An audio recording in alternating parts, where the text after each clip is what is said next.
Welcome back, fellow internet adventurers. Get ready for another wild ride through Reddit's strangest stories. We're diving deep into the internet's quirkiest corners.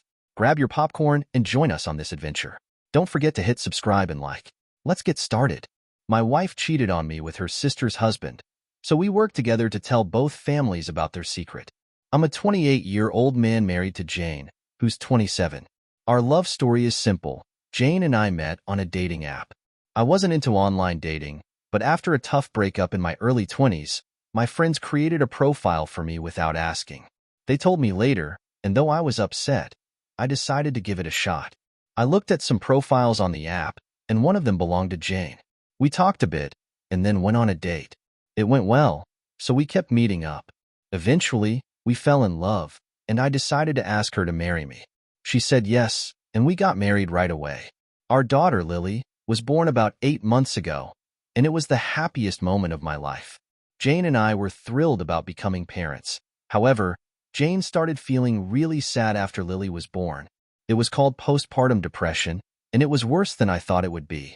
Jane was in a really miserable state at times, and it pained me that I could not just pull her out of it. I tried my best to be there for my wife and my daughter.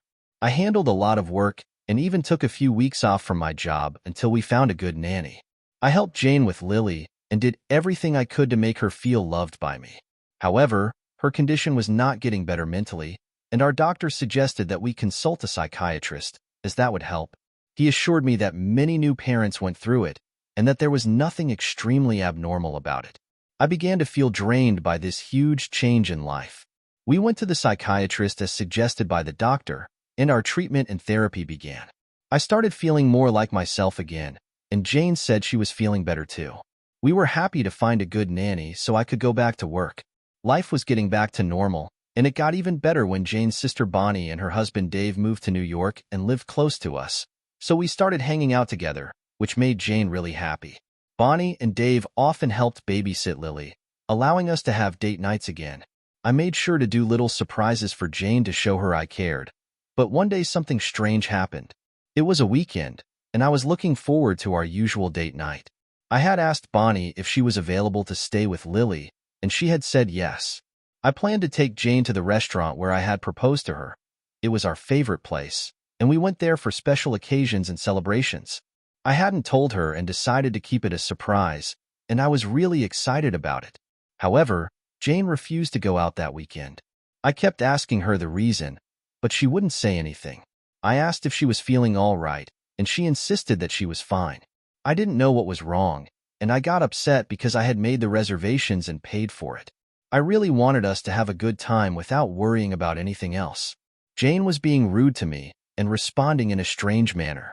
I got mad at her too. I didn't say much except that I had made reservations for us and really wanted to make her feel good. I expected a little kindness from her, but her attitude remained negative. She gave no reaction, answered rudely, and left the room. I told her not to come to babysit Lily. I'm sure Bonnie was surprised too. By that time, I had become really frustrated. I took the car keys and left to drive somewhere alone.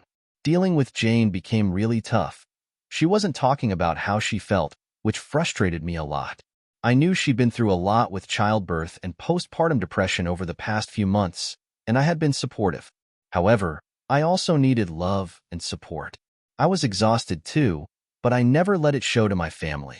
Even when I was really tired, I never spoke harshly to Jane. I always tried to act okay and pretend everything was normal. It's been 8 months of dealing with this, and I hoped things would improve when Bonnie and David came into the picture. They did for a while, but after what happened last night, it feels like we're starting over again. Why couldn't she just try to understand? Was it her fault, or was it something she couldn't control? Update. One last time, I was upset with Jane when she acted distant, but I told myself it wasn't her fault. It was just a tough time for her. I thought about how she gave me a beautiful daughter, so I tried to be patient. I love her a lot, and I didn't want her to feel bad because of me, so I apologized for getting mad. Jane was hesitant, but she made up with me. She didn't admit that some of the things she did and said weren't fair to me, but I decided to let it go as long as she was happy. Nothing else mattered to me. Things got slightly better, especially in the presence of Jane's sister. Jane felt very calm and relaxed around Bonnie, I observed. I was happy about it. At least she was at peace in someone's company, and that was enough for me. One day, I was coming home from work, and I texted Jane to ask if she needed anything that I could bring on my way home. Jane replied that she was at Bonnie's with Lily. I thought I might go to Bonnie's apartment and surprise her. I got some tacos for all of us and went to Bonnie's apartment. I knocked at the door, and it took a little longer than usual for David to answer. He was delighted and surprised to see me. We went inside, and I saw Jane sitting in the living room with Lily asleep on the couch. She seemed a little distracted, but she said that she was fine. I asked about Bonnie and mentioned that I had brought tacos for everyone for dinner. Jane told me that Bonnie had gone out to get some milk since they had run out. David had just gotten home from work. I know it shouldn't be like this, but it bothered me a little to think that David and Jane were alone in the apartment. I quickly brushed the thought aside, reminding myself that David was like a brother to Jane. I felt guilty for even considering it because she treated him like a brother, and he was her sister's husband. It was a strange thought to have, and I scolded myself for it. I promised not to dwell on it again. David and I watched soccer while we waited for Bonnie. She returned after about 20 minutes with milk and some other items. She was happy to see us all together, and we had a great time. Jane seemed happy too, and talking to David also lifted my spirits. On the way home, I asked Jane if she felt good after spending quality time with Bonnie and David. Jane still seemed a little distracted and distant, as if she wasn't fully present. It felt like she wasn't really listening to me. She had been so lively and happy at Bonnie's, but as soon as we got into the car, her vibrant energy changed. She murmured that yes, she was feeling great, but her expression told a different story. I didn't want to ruin our moods, so I let it go and dropped the conversation without pressing further. When we got home, I put Lily to sleep and kissed Jane. She barely kissed me back and said she was too tired and needed to sleep. I wonder when Jane will return to her normal self. I really miss my wife the way she used to be. I want my normal, lovely, and happy Jane back. I want her to be joyful and at peace. Seeing her so distressed is painful for me too. She's rejecting any sort of love I'm offering her and not reciprocating the efforts I'm extending to her.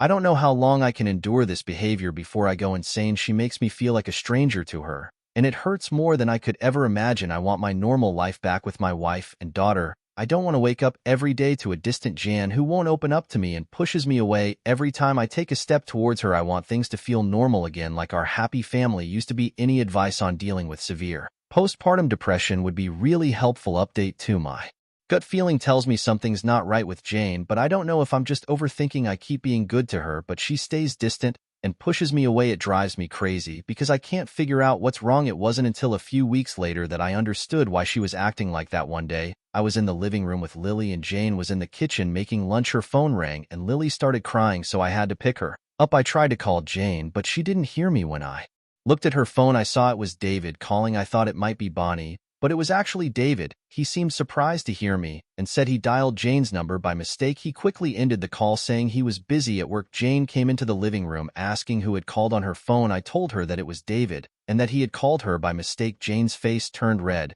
She got really mad at me. She began to speak loudly and asked why I had answered her phone without asking her. I told her that I was bringing the phone to her in the kitchen, but I saw David's name, and so I answered it. Jane began to lecture me about how I had invaded her privacy. She said that it showed I had no respect for her. I assured her that she was overthinking it and making things up. I had just done it, so the call was not missed.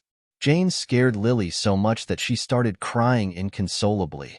Jane still did not stop and kept shouting. I picked Lily up and carried her outside, hoping to calm her down somehow. I could hear Jane still shouting as I left the house. I didn't know what had gotten into her. It was getting too much for me now. It was not as big of a deal as Jane had made it out to be. Why had she become so defensive and enraged? It was so abnormal. I didn't know where else to go, so I went to Bonnie and David's apartment. I hoped spending time with them would help me forget about what had just happened. Bonnie was happy to see Lily. I asked about David, and Bonnie said he had gone to the supermarket and would be back soon. I was really upset about everything that had happened. I needed to talk to someone about the stress I was feeling, so I decided to tell Bonnie. I explained how David had mistakenly called from work and how Jane had overreacted. She was really rude and angry, and I had to take Lily out of there. But Bonnie stopped me and asked if I was sure David had called because he had been home all day and hadn't gone to work. It confused me because David had lied to me about being at work. It was stuck in my head. But we let that go for a while and began to discuss Jane, acknowledging that she was not all right and that something needed to be done for real, as things were getting out of hand. Bonnie tried to calm me down and explained that Jane was suffering mentally. She acknowledged the fact that it was really hard for me, but she asked me to remember that I loved her a lot and that this was an immensely hard and challenging phase of my life that would pass. Half an hour later, David got home. We talked and drank beer, and then I took Lily home. I was a little hesitant to face Jane when I got home. Jane was in the bedroom, and I brought Lily to her. She didn't say a word to me. She took Lily in her arms and kissed her. I went forward and kissed Jane, and she let me. She quietly apologized to me because Lily was asleep, and Jane didn't want to wake her up. I nodded and whispered, "It's okay." I felt relieved, realizing there was hope and that things would eventually get better. Update 3. My gut feeling told me it was more than just postpartum depression. After the last update, I hoped things would improve between us, but that hope didn't last long once I found out the truth behind Jane's actions. One day, about 3 weeks ago, I was at the office when I got a call from Bonnie. Bonnie was crying and sounded devastated. I got worried and asked her if everything was okay. She said that we needed to meet to talk about something. I told her I was at work, but she insisted it was extremely urgent and that she couldn't discuss it over the phone. She asked if I could meet her somewhere outside the house. I agreed and told her to meet me at a cafe in an hour. Bonnie warned me not to tell anyone about it. It felt weird why she wanted to keep it confidential. I got off work early and drove to the cafe. Bonnie was already there. She looked really bad. It was obvious that she had been crying her eyes out. Her hair was a mess. She told me that Jane and David were sleeping together. My mouth dropped open in disbelief. Out of all the things I had thought of on my way, that was not even close. She continued, telling me that she was at our house, looking after Lily as Jane had asked her to take care of Lily for a day while she was out shopping for some stuff. Lily was sleeping, and Bonnie just sat down and read a book. She thought she heard Lily cry, so she looked into the baby monitor, but it wasn't working. While trying to fix the monitor, Bonnie began to go through the computer where all the footage of the baby monitor was recorded. As the monitor started working, she continued to go through the computer to kill time. She went through some files and stumbled upon old footage recorded by the baby monitor. She saw David with one of them, followed by Jane, and they started having sex. Bonnie said she could not stop crying since then. I could not believe what Bonnie had just told me. She immediately opened her phone and showed me the image, saying she had kept a copy of the recording just in case she needed to confront Jane and David, but she wanted to run it past me first. After hearing everything, it started to make sense.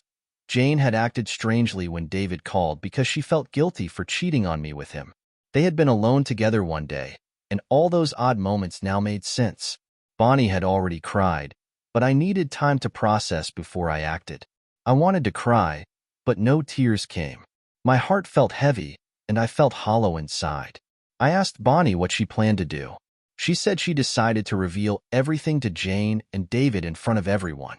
I was unsure about doing it publicly, but thinking about the embarrassment they would face brought me some satisfaction. Bonnie and I planned a surprise party for Jane. We wanted to make her feel special, which was the image we portrayed to our friends and family that we invited over. David had a hint about it, but he was not really involved in the arrangements. Mostly, it was just Bonnie and me, so we made sure that things went according to our plan. I took Jane out for a while Bonnie completed the final preparations. She arranged a huge screen where we were going to play the video captured from the baby monitor. Bonnie texted me, telling me that most people had arrived, so I took Jane home. Jane was surprised to see everything. She turned to me, hugged me, and thanked me. I wanted to push her away, but I somehow controlled myself once again. As the guests settled, we played the video on the screen, and the whole place was filled with shock.